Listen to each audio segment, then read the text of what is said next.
Hello dear student, कैसे हैं आप सभी। तो उम्मीद करता हूं गाइज आप सभी बहुत अच्छे होंगे। तो गाइज एक बार फिर से हम मिल गए हैं एक और वीडियो के साथ। तो सबसे पहले तो मेरे बारे में मेरा नाम मैं घनश्याम पारिक, आपका फिजिक्स मेंटोर। और गाइज मैंने बहुत सारे बच्चों को टीच किया है, बहुत सारे बच्चों को गाइड भी किया है, जिसमें से बहुत सारे जो स्टूडेंट हैं वो गवर्नमेंट जॉब के अंदर भी है। तो चलिए ज़्यादा टाइम हम वेस्ट नहीं करते हैं, क्लास को स्टार्ट करते हैं। ये क्लास जो रहेगी वो आपकी SSC CHSL के लिए रहेगी। तो चलिए गाइस, पहला क्वेश्चन आपके सामने है, pure water फ्रीजेज at what temperature, यानी कि प्योर वाटर जो है वो किस टेम्परेचर पे आपका फ्रीज होता है या जम जाता है। ठीक है, शुद्ध जल जो है वो किस तापमान पर जमता है। यहाँ पे ये क्वेश्चन आपसे पूछा गया है। आपके पास टाइम है 10 सेकंड का। जल्दी से क्या कर देंगे, क्वेश्चन का आंसर दे देंगे, जल्दी से राइट आंसर जो है वो क्लिक कर देंगे। चलिए 3, 2, 1 टाइम्स। देखिए यहां पर आपको प्योर वाटर की फ्रिज की बात की जा रही है। तो अगर प्योर वाटर की देखें हम, तो प्योर वाटर फ्रिज करना स्टार्ट होता है 0 डिग्री सेल्सियस पे। ये सब जानते हैं 0 डिग्री सेल्सियस वो टेम्परेचर है जहां पर वाटर क्या करता है, फ्रिज करता है आपका, यानी कि वाटर जहां पर जमता है आपका। ठीक है, और अगर 0 डिग्री सेल्सियस की बात करें तो ये यहां पर क्या पूछा गया, यहां पर आपको जितने भी रीडिंग दी गई है वो फारेनहाइट के अंदर दी गई है। किसके अंदर दी गई है, फारेनहाइट के अंदर दी गई है।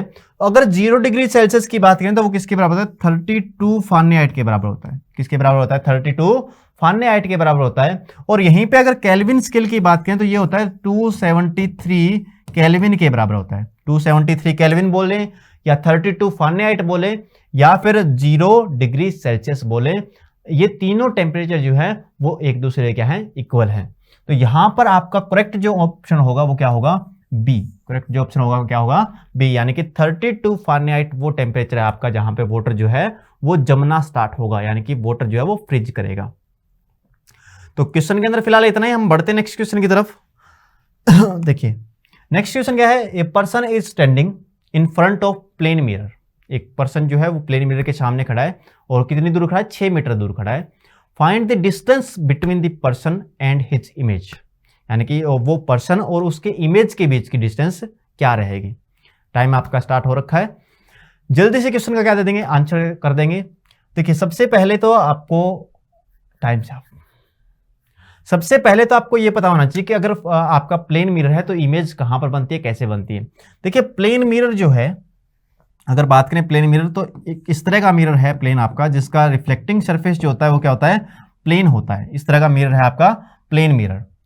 इसके सामने मान लीजिए आप x डिस्टेंस दूर खड़े हैं। कितने डिस्टेंस दूर खड़े हैं, x डिस्टेंस दूर खड़े हैं। तो आपका इमेज जो बन रहा है वो कितने डिस्टेंस पे बन रहा है, मान लीजिए y डिस्टेंस पे बन रहा है। इसके सामने आप खड़े हैं x डिस्टेंस पे, और आपका इमेज जो बन रहा है वो किस पे बन रहा है, y डिस्टेंस दूर बन रहा है। तो हमेशा प्लेन मिरर के लिए x क्या होता है, y के बराबर होता है, यानी कि जितने डिस्टेंस पे आप खड़े रहते हैं उतने डिस्टेंस पे मिरर से दूर आपका क्या बनता है, इमेज बनता है। तो यहां पर आप देख सकते हैं, आपको क्वेश्चन के अंदर बोला गया है कि प्लेन मिरर से कितना दूर खड़े हैं आप, 6 मीटर दूर खड़े हैं। तो आपका इमेज भी कितना दूर बनेगा, 6 मीटर दूर बनेगा। और पूछा क्या गया, आपसे पूछा गया है distance between person and his image. Image और पर्सन के बीच की आपको डिस्टेंस पूछी गई है। तो इमेज और पर्सन के बीच में कितना डिस्टेंस हो जाएगा। तो ये रहा पर्सन आपका जहां पे खड़ा था, और ये क्या है, उसकी इमेज है, यानी कि टोटल डिस्टेंस ये कितना हो जाएगा, ये हो जाएगा आपका 12 मीटर। कितना हो जाएगा, 12 मीटर, यानी कि 12 मीटर आपका क्या रहेगा, करेक्ट आंसर रहेगा। ऑप्शन सी जो आपका रहेगा वो क्या रहेगा, करेक्ट आंसर रहेगा। दूसरी बात आपको ये भी पता होना चाहिए कि प्लेन मिरर के अंदर जो इमेज बनती है, प्लेन मिरर के अंदर इमेज कैसी बनती है, आपने देखा हो कभी लुकिंग ग्लास को देखा हो, घर पे जो आप घर पे जो आपका ग्लास होता है वो क्या होता है, लुकिंग ग्लास, यानी कि उस ग्लास को आपने देखा हो। तो इमेज अगर आपने देखी है उसके अंदर तो कैसी इमेज बनती है, इमेज हमेशा कैसी बनती है, सीधी इमेज बनती है। लेकिन अगर आप अपना दायां हाथ उठाते हैं तो मिरर के अंदर क्या दिखता है, मिरर इमेज का वो कौन सा हैंड होता है, लेफ्ट हैंड होता है। इसको बोलते हैं पार्श्व परिवर्तन, यानी कि इन्वर्जन। ठीक है, लिटरल इन्वर्जन बोलते हैं इसको। ठीक है, पार्श्व परिवर्तन, यानी कि इमेज आपकी पहली बात तो कैसी बनेगी, इरेक्ट बनेगी, सीधी बनेगी। दूसरी बात कैसी बनेगी, पार्श्व परिवर्तित बनेगी, यानी कि लिटरली इन्वर्टेड बनेगी। और तीसरी बात, इमेज जितना डिस्टेंस पे आप खड़े रहते हो उतने डिस्टेंस पे क्या बनती है, आपकी इमेज बनती है। और चौथी बात यह है कि इमेज जो रहती है वो कैसी रहती है, वर्चुअल इमेज बनती है, यानी कि रियल इमेज प्लेन मिरर के अंदर कभी नहीं बनती। कैसी इमेज बनती है, वर्चुअल इमेज बनती है। और ऑब्जेक्ट जितना बड़ा है उसके साइज की क्या बनती है, इमेज बनती है। कभी आपने देखा है मिरर के सामने ऐसा आपने अगर अपना मुंह देखा है तो आपका मुख जो है वो बड़ा नहीं दिखता, ना छोटा दिखता है, वैसा ही दिखता है जैसे आप हैं। तो ये क्या है, ये प्लेन मिरर की कुछ खास बातें हैं, प्लेन मिरर की क्या है, प्रॉपर्टीज हैं। ठीक है, तो चलेगा इस बढ़ते हैं नेक्स्ट क्वेश्चन की तरफ। इसका आंसर क्या होगा, option number C. Which among the following correctly represent a parsec, कौन सा इनमें से जो है वो पार्सेक के बारे में सही रिप्रेजेंटेशन देता है। पहली बात तो आपको ये पता होना चाहिए कि ये पार्सेक जो यहां पर लिखा गया है, पार्सेक है क्या चीज। ये पार्सेक जो यहां पर लिखा गया है, पार्सेक क्या है, ये यूनिट है डिस्टेंस की। डिस्टेंस मेजर करने के लिए, डिस्टेंस मेजर करने के लिए आपके पास एक यूनिट है जिसको आप बोलते हो पार्सेक। ठीक है, डिस्टेंस मेजर करने के लिए आपके पास क्या है, पार्सेक। और अगर एक पार्सेक की बात करें, एक पार्सेक की बात करें, इसको आप पैरालैक्टिक सेकंड भी बोलते हैं। क्या बोलते हैं, पैरालैक्टिक सेकंड। पैरालैक्टिक सेकंड से बनाया गया पार्सेक। और एक पार्सेक की बात करें तो वो कितने बराबर होता है, 3.08 इंटू में 10⁻16 मीटर। इतना मीटर अगर आपके पास है तो उसको आप क्या बोल सकते हो, एक पार्सेक बोल सकते हो। ठीक है, ऐसे ही एक यूनिट होती है आपकी लाइट ईयर। क्या होती है, लाइट ईयर।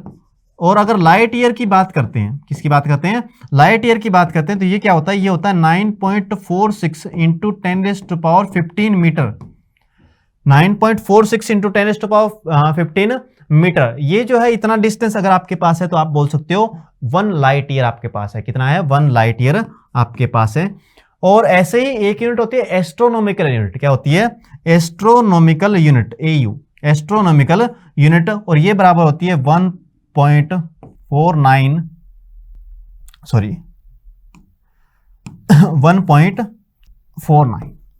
Into 10⁻11 metre. ये इसके बराबर होता है एक एयू, यानी कि एस्ट्रोनॉमिकल यूनिट। किसके बराबर होता है, 1.49 इंटू 10⁻11 मीटर। ऐसे ही आपका लाइट ईयर 9.46 इंटू 10⁻15 मीटर है।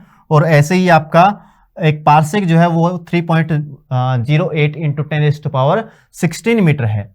और यहां पर आपको पूछा गया लाइट ईयर के अंदर, तो अगर एक पार्सेक की बात करें, किसकी बात करें, एक पार्सेक की अगर बात करते हैं हम, तो एक पार्सेक जो होता है वो 3.26 लाइट ईयर के बराबर होता है। एक पार्सेक जो है वो 3.26 लाइट ईयर के बराबर होता है। यानी कि आपका ऑप्शन नंबर सी जो रहेगा वो क्या रहेगा, करेक्ट ऑप्शन रहेगा। यानी कि 3.26 लाइट ईयर मिलके क्या बनाते हैं, एक पार्सेक को बनाते हैं। चलिएगा इस फिलहाल इस क्वेश्चन के अंदर इतना ही। हम बढ़ते हैं नेक्स्ट क्वेश्चन की तरफ। 1 torr is equivalent to how many mm of mercury. एक टोर, आपको पता है टोर जो है वो किसकी यूनिट है, टोर है प्रेशर की यूनिट। किसकी यूनिट होती है जी, प्रेशर की बहुत सारी यूनिट है, उसमें से टोर एक है। प्रेशर की यूनिट की बात करें तो प्रेशर की यूनिट बहुत सारी आपके पास, जैसे टोर हो गया, या फिर हम बात करें पास्कल हो गया। पास्कल जो होती है वो प्रेशर की ऐसा यूनिट होती है, जैसे बार हो गया, जैसे एटीएम हो गया। ये सारी क्या है, ये सारी आपकी प्रेशर की यूनिट है। ठीक है, टोर, पास्कल, बार, एटीएम। टोर की बात करें तो ये टोर जो है बराबर होता है 1 mm of H G. 1 mm of H G, 1 mm of H G अगर आपके पास है। ये mm ऑफ एच जी भी जो है वो किसकी यूनिट है, mm ऑफ एच जी। ये भी क्या है, प्रेशर मेजर करने के लिए एक यूनिट है आपके पास। ठीक है, ऐसे ही अगर पास्कल की बात करें तो नॉर्मल जो आपका प्रेशर रहता है वो कितना रहता है, वो रहता है 1.01 इंटू 10⁵ पास्कल, 10⁵ पास्कल। ये जो है ये टेम्परेचर क्या रहता है, नॉर्मल टेम्परेचर रहता है। ठीक है, इन्वायरमेंट का जो नॉर्मल टेम्परेचर वो क्या है, 1.01 इंटू 10⁵ पास्कल के बराबर होता है। और इसी को आप क्या लिखते हो, इसी को आप लिखते हो 760 mm of H G, 760 mm of H G. अगर इतना है आपके पास तो आप बोल सकते हो आपके पास कितना है, 1.01 इंटू 10⁵ पास्कल है। यहाँ पर टोर किसके बराबर, 1 mm ऑफ एच जी के बराबर। और पास्कल, ये इतने पास्कल जो हमारे पास हैं 1.01 इंटू 10⁵ पास्कल, ये बराबर होता है 760 mm ऑफ एच जी के बराबर होते हैं। और ये जो है normal environment temperature, normal environment pressure है। बार की बात करें तो ये जो पूरा टेम्परेचर ये 1 बार के बराबर होता है। 1 बार बराबर क्या है, 1.01 इंटू 10⁵ पास्कल। और सेम आपका एक एटीएम के बराबर भी ये होता है। ठीक है, bar, ATM, mm of Hg, pascal, torr, ये सारी क्या है, प्रेशर की आपकी यूनिट है, ठीक है। और इनका कन्वर्जन देखिए, टोर बराबर क्या होता है, 1 mm ऑफ Hg, पास्कल अगर नॉर्मल इन्वायरमेंट प्रेशर की बात करते हैं तो क्या, ये 1.01 इंटू 10⁵ पास्कल है, जो कि बराबर है किसके, 760 mm ऑफ Hg के बराबर है। ऐसे ही 1 बार बराबर क्या होता है, 760 mm ऑफ Hg होता है। ऐसे ही 1 ATM भी किसके बराबर होता है, 760 mm ऑफ Hg के बराबर होता है। नॉर्मल जो आपका इन्वायरमेंट प्रेशर है, नॉर्मल जो एटमॉस्फेरिक प्रेशर है, उसको आप बोलते हो 1 ATM या फिर 1 बार या फिर 1.01 इंटू 10⁵ पास्कल या फिर बोल दो 760 mm ऑफ Hg। यहां पर आपसे पूछा गया है कि टोर किसके बराबर है, तो टोर किसके बराबर, मैंने अभी अभी आपको बताया 1 mm ऑफ Hg के बराबर है। कितना, किसके बराबर है, 1 mm ऑफ Hg के बराबर है। चलिए नेक्स्ट क्वेश्चन की हम बात करते हैं। Parallax of 1 arc second is unit of which of following quantity. Parallax of 1 arc second, इसी को गाइज आप पारसेक भी बोलते हो। क्या बोलते हो, इसी को पारसेक भी बोलते हो। जल्दी से बताएंगे, जल्दी से क्वेश्चन का क्या बताएंगे, राइट आंसर बताएंगे। 4 3 2 1 times up. Parallax of 1 arc second, इसको आप क्या बोलते हो, इसको आप पारसेक भी बोलते हो। पारसेक या इसका पूरा जो वर्ड है वो आप बोल सकते हो पैरालैक्टिक सेकंड। क्या बोलते हैं, पैरालैक्टिक सेकंड बोलते हैं। और ये किसकी यूनिट होती है, पारसेक, मैंने अभी थोड़ी देर पहले आपको बताया, पारसेक यूनिट होती है किसकी, डिस्टेंस मेजर करने की। किसकी यूनिट होती है जी, डिस्टेंस मेजर करने की। डिस्टेंस मेजर करने की जो एसआई यूनिट होती है, डिस्टेंस मेजर करने की जो एसआई यूनिट होती है वो क्या होती है, यहां पर डिस्टेंस की जगह आपको लेंथ दिया गया है। क्या दिया गया है, लेंथ दिया गया है। तो लेंथ भी क्या है, डिस्टेंस है। लेंथ भी क्या है, एक डिस्टेंस है। तो ऑप्शन सी जो है वो आपका क्या रहेगा, करेक्ट आंसर रहेगा लंबाई। लंबाई को मेजर करने के लिए आपके पास एक यूनिट है जिसको आप बोलते हो पारसेक। ऐसे ही लाइट ईयर भी होता है, एस्ट्रोनॉमिकल यूनिट भी होता है, मैंने आपको अभी बताया। टाइम की अगर एसआई यूनिट की बात करें तो टाइम की एसआई यूनिट क्या होती है, सेकंड होती है। ऐसे ही वॉल्यूम की बात करें तो वॉल्यूम की मीटर क्यूब होती है। ऐसे ही स्पीड की बात करें तो मीटर पर सेकंड होती है। ऐसे ही लेंथ की बात करें तो एसआई यूनिट क्या होती है, एसआई यूनिट होती है जी मीटर। डिस्टेंस की एसआई यूनिट क्या होती है, मीटर होती है। और ये जो पारसेक है ये अन्य यूनिट है आपकी, ठीक है। जैसे लाइट ईयर है, एस्ट्रोनॉमिकल यूनिट है, फर्मी है, एंगस्ट्रॉम है, पिकोमीटर है, नैनोमीटर है, ठीक है, माइक्रोमीटर है। ये सारी क्या है, डिस्टेंस की यूनिट होती है। किसकी यूनिट होती है, डिस्टेंस की यूनिट होती है, यानी कि लंबाई की यूनिट है ये सारी, ठीक है। तो क्वेश्चन का राइट आंसर रहेगा ऑप्शन नंबर सी। चलिए बढ़ते हैं नेक्स्ट क्वेश्चन की तरफ। विच among the following is the science dealing with colours. इनमें से कौन सा है जो कलर के बारे में आपको बताता है, यानी कि कलर की स्टडी आप जिसमें करते हैं उनके बारे में आपको बताना है। ऑप्टिक्स, क्रोमेटोलॉजी, एकॉस्टिक्स, ऑटोलॉजी, किसमें आप कलर की स्टडी करते हैं। जल्दी से क्वेश्चन का राइट आंसर बताएंगे, आपके पास है टाइम 10 सेकंड का, जल्दी से बताएंगे राइट आंसर। चलिए 3 2 1 टाइम्स अप। देखिए अगर कलर की आपको स्टडी करनी है, किसकी स्टडी करनी है, कलर की स्टडी, तो कलर की स्टडी को आप बोलते हो क्रोमेटोलॉजी। क्रोमेटोलॉजी के अंदर आप कलर की स्टडी करते हैं, ठीक है। कलर का अध्ययन करने के लिए आपके पास जो साइंस है उसको आप क्या बोलते हो, क्रोमेटोलॉजी। ऐसे ही आपके पास ऑप्टिक्स है। ऑप्टिक्स में आप लाइट की स्टडी करते हो, light and it's phenomena. Light के जितने भी फिनोमिना है, जैसे रिफ्लेक्शन, रिफ्रैक्शन, डिस्पर्जन, इंटरफेरेंस, ये सारी स्टडी किसके अंदर करते हो, ये सारी स्टडी आप करते हो ऑप्टिक्स के अंदर। लाइट का अध्ययन करते हो, प्रकाश का अध्ययन करते हो। ऐसे ही एकॉस्टिक्स की बात करें तो एकॉस्टिक्स के अंदर क्या अध्ययन करते हो आप, साउंड की स्टडी करते हैं। किसकी स्टडी करते हैं, साउंड की स्टडी करते हैं हम एकॉस्टिक्स के अंदर, ठीक है। साउंड की अलग अलग प्रॉपर्टीज हैं, उनके बारे में स्टडी करते हैं। ऐसे ही हम बात करें ऑटोलॉजी, ये ऑटोलॉजी जो है इसके अंदर आप ईयर की स्टडी करते हो, ठीक है। कानों के अध्ययन को क्या बोलते हो आप, ऑटोलॉजी बोलते हो। कानों का अध्ययन करते हो, ठीक है।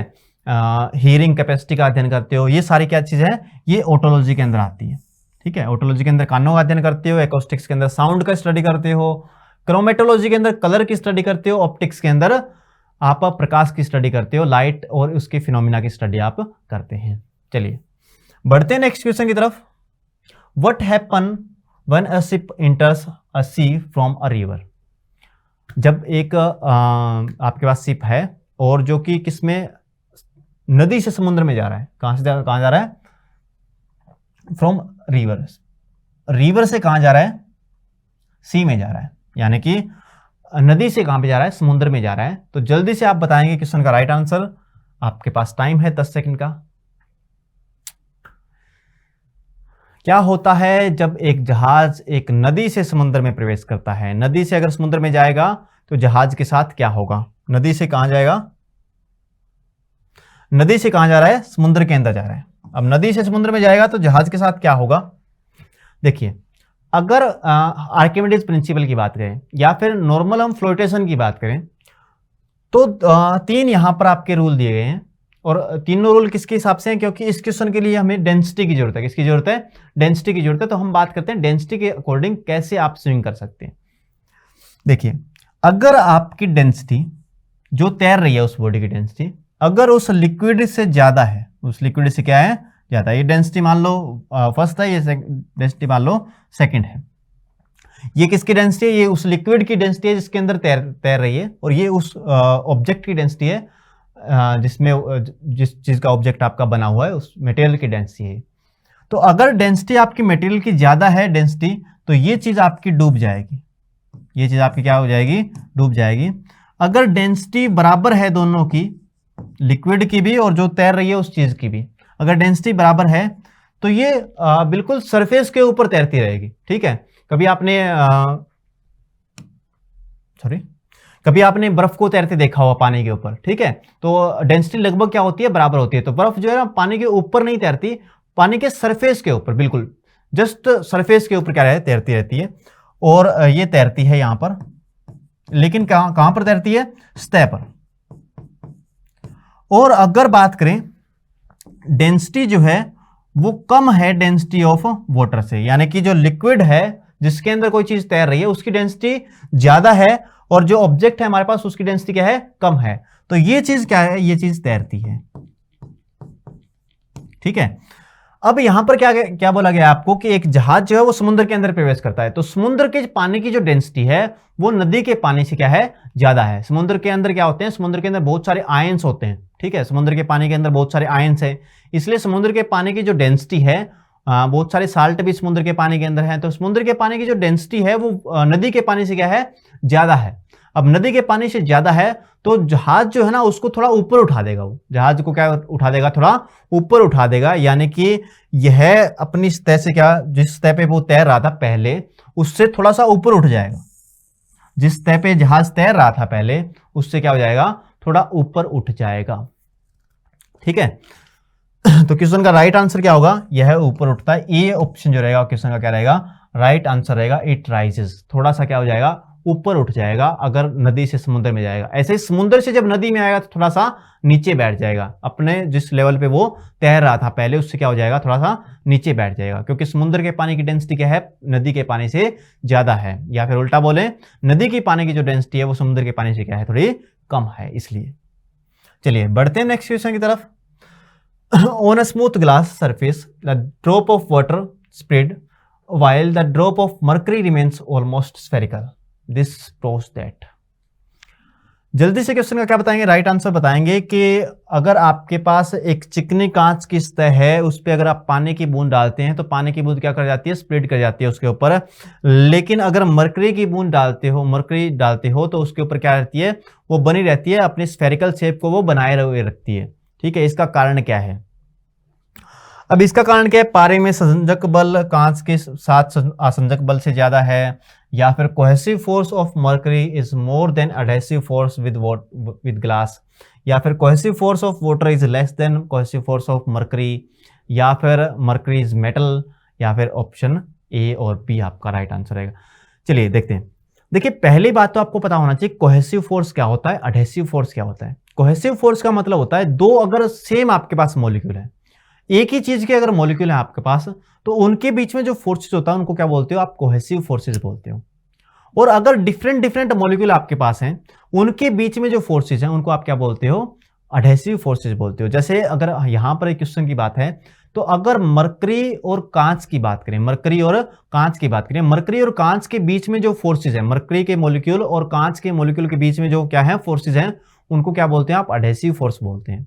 ऐसे ही मरकरी का दूसरे मरकरी के मॉलिक्यूल के साथ जो आपका फोर्सेज है उसको आप क्या बोलते हो, कोहेसिव फोर्स बोलते हो। और इस बात में कोई डाउट नहीं है कि मरकरी के अंदर कोहेसिव फोर्स क्या है, बहुत ज्यादा होते हैं। मरकरी के अंदर कोहेसिव फोर्स ज्यादा होते हैं as compared to adhesive force with glass. ठीक है, तो मरकरी के अंदर पहली बात तो कोहेसिव फोर्स जो है, पहला ऑप्शन देखिए, cohesive force of mercury is more than adhesive force of glass. बिल्कुल सही बात है कि ग्लास के साथ जो मरकरी का अडहेसिव फोर्स है वो कम है एज कंपेयर टू मरकरी के साथ जो कोहेसिव फोर्स है। ठीक है, तो बिल्कुल सही बात है। दूसरा बात, cohesive force of water is less than cohesive force of mercury. ये बात भी बिल्कुल सही बात है कि कोहेसिव फोर्स जो है वाटर का कम होता है, वाटर का अडहेसिव फोर्स ग्लास के साथ क्या है, ज्यादा है, इसलिए वाटर क्या कर जाता है, स्प्रेड कर जाता है। ठीक है, वाटर का जो अडहेसिव फोर्स है ग्लास के साथ वो क्या है, थोड़ा ज्यादा है as compared to cohesive force of water. तो वाटर क्या कर जाएगा, उसके ऊपर स्प्रेड कर जाएगा। ठीक है, जबकि मरकरी ऐसा नहीं करती है क्योंकि मरकरी के अंदर कोहेसिव फोर्स क्या है, ज्यादा है। तो cohesive force of water is less than cohesive force of mercury. ठीक है, मरकरी इज मेटल। देखिए, इस स्प्लिट होने का या स्फेरिकल शेप बनाने का मेटल होने के साथ कोई रिलेशन नहीं है। रिलेशन किसके साथ है, कोहेसिव फोर्स या अडहेसिव फोर्स के साथ। ठीक है, तो ऑप्शन जो आपका डी रहेगा वो क्या रहेगा, करेक्ट आंसर रहेगा, यानी कि ए और बी जो बोथ आपके हैं वो क्या रहेंगे, राइट आंसर रहेंगे। ठीक है, कोहेसिव फोर्स मरकरी का वाटर से क्या है, ज्यादा है, इसलिए वो गोलाकार रहती है और वाटर स्प्लिट कर जाता है। और दूसरी बात, कोहेसिव फोर्स मरकरी का खुद के साथ क्या है, ज्यादा है। ठीक है, as compared to adhesive force with glass. चलिए, क्वेश्चन के अंदर फिलहाल इतना ही, बढ़ते हैं नेक्स्ट क्वेश्चन की तरफ। The helium atom that have lost 2 electrons are called. Helium atoms हैं आपके पास। हीलियम के पहली बात तो हीलियम की अगर बात करें तो हीलियम का सिंबल क्या है, Hg। और अगर इसकी बात करें तो ये क्या है, 2-4, यानी कि एटॉमिक नंबर 2 और मास नंबर क्या है, 4। 2 इलेक्ट्रॉन होते हैं, 2 प्रोटॉन होते हैं और 2 क्या होते हैं, न्यूट्रॉन होते हैं हीलियम के अंदर। और उनमें से कहा गया है कि क्या किया हीलियम ने, 2 इलेक्ट्रॉन इसने छोड़ दिए हैं, 2 इलेक्ट्रॉन छोड़ दिए हैं, 2 इलेक्ट्रॉन क्या कर दिया है, त्याग कर दिया है। आपके पास 10 सेकंड है क्वेश्चन का आंसर देने के लिए। 2 इलेक्ट्रॉन खोने के बाद क्या बन जाएगा, वो जल्दी से बताएंगे। चलिए देखिए, अगर हीलियम ने आपके 2 इलेक्ट्रॉन खो दिए हैं तो ये क्या बन जाएगा, He2 पॉजिटिव बन जाएगा। क्या बन जाएगा, He2 पॉजिटिव बन जाएगा। और इस He2 पॉजिटिव को हम बोलते हैं एल्फा पार्टिकल। क्या बोलते हैं, एल्फा पार्टिकल। तो ये क्या बन जाएगा, आपका एल्फा पार्टिकल बन जाएगा। अगर हीलियम ने 2 इलेक्ट्रॉन अपने खो दिए हैं तो He2 पॉजिटिव बन जाएगा, इसको क्या बोलेंगे, एल्फा पार्टिकल बोलेंगे। तो एल्फा पार्टिकल से भी अगर क्वेश्चन आपसे पूछे कि एल्फा पार्टिकल पे चार्ज कितना होता है, तो चार्ज कितना होता है, +2 यूनिट चार्ज होता है। ठीक है, अगर इसके मास की बात करें तो मास क्या होता है, 4 AMU। AMU क्या होती है, एटॉमिक मास यूनिट। ठीक है, तो 4 AMU क्योंकि हीलियम के पास था, 2 इलेक्ट्रॉन खोए हैं इसने, लेकिन 2 न्यूट्रॉन और 2 प्रोटॉन अभी भी इसके पास हैं, इसलिए मास क्या हो जाएगा इसका, 4 AMU हो जाएगा। ठीक है, और अगर अल्फा पार्टिकल की बात करें, यहां पर हीलियम के न्यूक्लियस की बात करें। ठीक है, देखिए अल्फा पार्टिकल क्या है, सीधा सीधा हीलियम की न्यूक्लियस है। अब हीलियम जो है ना, उसके पास न्यूक्लियस है, न्यूक्लियस के अंदर क्या है, 2 प्रोटॉन है प्लस में 2 क्या है, न्यूट्रॉन है, और बाहर क्या होते हैं, 2 इलेक्ट्रॉन होते हैं, 2 क्या होते हैं, इलेक्ट्रॉन होते हैं। अब जब इलेक्ट्रॉन आपके चले गए हैं, इलेक्ट्रॉनों के त्याग जब कर दिया है, तो क्या बच गया, सिर्फ न्यूक्लियस बच गया है। तो हीलियम के न्यूक्लियस को क्या बोलते हो आप, अल्फा पार्टिकल बोलते हो, जिसके अंदर अगर चार्ज की बात करें तो चार्ज क्या है, +2 यूनिट है, और अगर मास की बात करें तो कितना है, 4 AMU। क्या, 4 AMU atomic mass unit, AMU। चलिए, तो अल्फा किरणें क्या हो जाएगी, अल्फा रेज। ठीक है, ऐसे ही अगर बीटा रेज की बात करें तो बीटा रेज क्या होती है, बीटा रेज होती है आपके फास्ट मूविंग इलेक्ट्रॉन या फिर पॉजिट्रॉन। फास्ट मूविंग इलेक्ट्रॉन या फिर क्या होते हैं, पॉजिट्रॉन होते हैं। फास्ट मूविंग इलेक्ट्रॉन या फिर क्या होते हैं, पॉजिट्रॉन। ऐसे ही अगर गामा रेज की बात करें तो गामा रेज क्या होती है, गामा रेज क्वेश्चन का आंसर नहीं, क्वेश्चन का आंसर तो क्या रहेगा, ए रहेगा। क्वेश्चन का आंसर क्या है, ए है। बीटा रेज क्या होती है, beta raise fast moving electron होते हैं। ऐसे ही गामा रेज जो होते हैं आपके, वो फोटॉन्स होते हैं। क्या होते हैं, फोटॉन्स होते हैं। ठीक है, फास्ट मूविंग फोटॉन्स को आप क्या बोलते हैं, गामा किरणें बोलते हैं। ऐसे बीटा किरणें या तो इलेक्ट्रॉन है या फिर क्या है, पॉजिट्रॉन। ठीक है, ऐसे ही अल्फा पार्टिकल की बात करें तो ये क्या है, हीलियम के न्यूक्लियस या फिर हीलियम जो 2 इलेक्ट्रॉन आपका खो चुका है। ठीक है, चलिए नेक्स्ट क्वेश्चन की हम बात करते हैं। Sorry guys. The inability of body to change the state of rest और its uniform motion in straight line is called. किसी पिंड की अपनी स्थिर अवस्था या फिर एक सीधी रेखा में अपनी एक समान गति को बदलने में असमर्थता क्या कहलाती है? द्रव्यमान, वजन, जड़ता या घर्षण, यानी कि मास, वेट, इनर्शिया या फिर फ्रिक्शन। तो आपको याद होगा न्यूटन की गति का पहला नियम। न्यूटन की गति का पहला नियम यह बोलता है कि अगर कोई चीज रुकी हुई है तो वो हमेशा रुकी हुई रहती है, और अगर कोई चीज आपकी गति के अंदर चल रही है तो वो चीज हमेशा गति के अंदर चलती हुई रहती है जब तक उसके ऊपर कोई बाह्य बल काम नहीं करता। यानी कि अगर कोई आपका एक्सटर्नल फोर्स नहीं है तो रुकी हुई चीज तो रुकी हुई रहेगी और चलती हुई चीज चलती हुई रहेगी। ये जो प्रॉपर्टी है किसी बॉडी की जिसमें वो अपनी स्टेट को चेंज नहीं कर सकती, रुकी हुई है तो रुकी हुई रहेगी और चल रही है तो चलती हुई रहेगी, ठीक है, जब तक कोई एक्सटर्नल फोर्स नहीं है। अगर एक्सटर्नल फोर्स नहीं है तो बॉडी के पास ये प्रॉपर्टी है कि वो अपने स्टेट चेंज का क्या करेगी? विरोध करेगी। स्टेट चेंज का क्या करती है? विरोध करती है।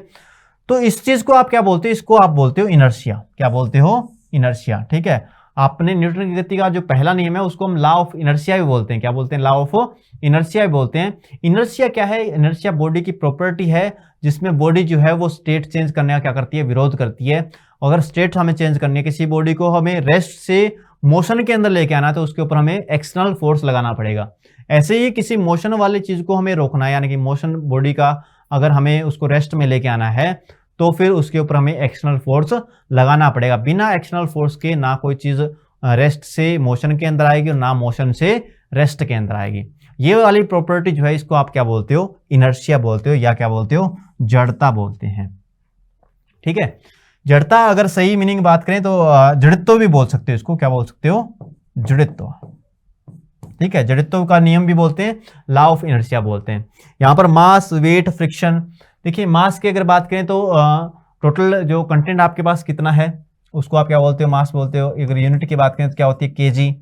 अगर वेट की बात करें तो वेट क्या होता है? वेट की यूनिट क्या होती है? न्यूटन होती है वेट की यूनिट। ये एक फोर्स है। ये वेट क्या होता है? एक फोर्स होता है, अर्थ के द्वारा लगाया गया फोर्स। अर्थ के द्वारा किसी बॉडी पे लगाया गया फोर्स जो है वो क्या होता है? उस बॉडी का वेट होता है। ऐसे ही फ्रिक्शन। फ्रिक्शन क्या है? फ्रिक्शन एक अपोजिंग फोर्स होता है जो किसी भी मोशन का क्या करता है? अपोज करता है। मोशन का अपोज करता है, उस फोर्स को आप क्या बोलते हो? फ्रिक्शन बोलते हो। ये कॉन्टेक्ट फोर्स है। कैसा फोर्स है? कॉन्टेक्ट फोर्स होता है। यानी कि जब भी आप किसी सतह पे चलने की कोशिश करते हो या किसी सतह पे कोई बॉक्स आप जैसे स्लाइड करवाने की कोशिश करते हो तो आपको क्या लगता है? फ्रिक्शन लगता है वहां पे, और उस बॉक्स को स्लाइड वो नहीं होने देता, ठीक है। तो ये है आपका फ्रिक्शन। इस क्वेश्चन का जो आंसर रहेगा वो क्या रहेगा? इनर्शिया, यानी कि सी ऑप्शन आपका करेक्ट आंसर रहेगा। चलिए बढ़ते हैं नेक्स्ट क्वेश्चन की तरफ। Which law state that equal volume of all the gases contain equal number of molecules? कौन सा लॉ है जो ये बताता है कि अगर आपके पास इक्वल वॉल्यूम है सारी गैसों की, सभी गैसों की इक्वल वॉल्यूम है, तो उसके अंदर इक्वल नंबर ऑफ मॉलिक्यूल्स रहेंगे under similar condition of temperature and pressure. अगर सिमिलर कंडीशन टेम्परेचर और प्रेशर की तो इक्वल वॉल्यूम के अंदर क्या रहते हैं? इक्वल नंबर ऑफ मॉलिक्यूल्स रहते हैं। जल्दी से बताएं कौन सा लॉ है ये? Times up. देखिए इसको बोलते हो आप एवोगैड्रो लॉज। क्या बोलते हो? Avogadro laws. एवोगैड्रो लॉ कहता है कि अगर आपके पास इक्वल वॉल्यूम है सारी गैसों की, सारी गैसों की क्या है आपके पास? इक्वल वॉल्यूम है, और सिमिलर कंडीशन है, टेम्परेचर और प्रेशर क्या है? सिमिलर है दोनों केस में। दोनों गैसों के लिए सिमिलर क्या है? टेम्परेचर और प्रेशर है, और वॉल्यूम क्या है? इक्वल। तो उनके अंदर जो एटम्स हैं या मॉलिक्यूल्स हैं वो क्या रहते हैं? वो सेम रहते हैं। और वो कितने रहते हैं? वो रहते हैं आपके 6.02 इंटू 10⁻23 एटम्स। ये एवोगैड्रो नंबर है। ये क्या है? एक एवोगैड्रो नंबर है, ठीक है। एवोगैड्रो नंबर की बात करें तो क्या है? 6.022 इंटू 10⁻23 एटम्स। ये इतने मॉलिक्यूल क्या रहते हैं? एक मोल के अंदर रहते हैं, ठीक है। एक मोल यहां पे स्टैंडर्ड है गैसेस के लिए। 1 मोल क्या है, गैसेस के लिए स्टैंडर्ड है। यहाँ पे अगर गैस की बात करें, गैस की वॉल्यूम की बात करें, तो अगर 1 मोल आपके पास गैस है तो उसके अंदर कितने मॉलिक्यूल होंगे, ये इतने मॉलिक्यूल होंगे, ठीक है। और अगर 2 गैसें आपके पास इक्वल वॉल्यूम है और इक्वल सिमिलर कंडीशन के अंदर रखा गया है तो उनके अंदर क्या होंगे, इक्वल नंबर ऑफ एटम्स या मॉलिक्यूल्स होंगे। ये क्या है, एवोगैड्रो लॉ। यहां पर आपको बॉयल्स लॉ दिया गया है। देखिए बॉयल्स लॉ क्या कहता है कि अगर आप टेम्परेचर को कांस्टेंट रखते हैं तो वॉल्यूम गैस का जो है वो इन्वर्सली प्रोपोर्शनल होता है प्रेशर के। प्रेशर और वॉल्यूम क्या होते हैं, इन्वर्सली प्रोपोर्शनल होते हैं अगर टेम्परेचर यहाँ पे क्या है, कांस्टेंट है। यहाँ पे टेम्परेचर को आपको क्या रखना पड़ेगा, कांस्टेंट रखना पड़ेगा। टेम्परेचर अगर कांस्टेंट है तो प्रेशर और वॉल्यूम जो है वो क्या है, एक दूसरे के इन्वर्सली प्रोपोर्शनल होते हैं। ऐसे ही यहाँ पर चार्ल्स के नियम की बात करें तो अगर हम प्रेशर को कांस्टेंट रखते हैं, क्या रखते हैं, प्रेशर को कांस्टेंट रखते हैं, तो वॉल्यूम जो है वो डायरेक्टली प्रोपोर्शनल होता है टेम्परेचर के। यानी कि यहाँ पर अगर प्रेशर आप घटाते हो तो वॉल्यूम आपका बढ़ जाएगा, और यहाँ पे प्रेशर आप ज्यादा करते हैं तो वॉल्यूम क्या हो जाएगा, कम हो जाएगा। और ऐसे ही अगर यहाँ पर बात करते हैं चार्ल्स लॉ के अंदर, तो क्या होता है, टेम्परेचर अगर ज्यादा होगा तो वॉल्यूम भी क्या हो जाएगा, ज्यादा हो जाएगा, और अगर टेम्परेचर कम होगा तो वॉल्यूम भी क्या हो जाएगा, कम हो जाएगा। ये चार्ल्स लॉ है, बॉयल्स लॉ, चार्ल्स लॉ और एवोगैड्रो लॉ आपके सामने दिया गया है कि इक्वल वॉल्यूम है किसी गैस का आपके पास सिमिलर कंडीशन के अंदर, तो उनके अंदर क्या होंगे, इक्वल नंबर ऑफ मॉलिक्यूल्स या एटम्स होंगे, ठीक है। और वो कितने होंगे, अगर 1 मोल आपके पास गैस है तो क्या होंगे, 6.022 इंटू 10⁻23 एटम्स। चलिए गाइस बढ़ते हैं नेक्स्ट क्वेश्चन की तरफ। Which of following term denotes the internal reaction force per unit area developed as a result of applied external force. जब भी आप किसी बॉडी पे एक्सटर्नल फोर्स लगाते हो तो बॉडी उसके अपोज के लिए क्या लगाती है, इंटरनल फोर्स लगाती है। क्या लगाती है, इंटरनल फोर्स लगाती है। और इस इंटरनल फोर्स को आप क्या बोलते हो, इंटरनल फोर्स को आप बोलते हो स्ट्रेस।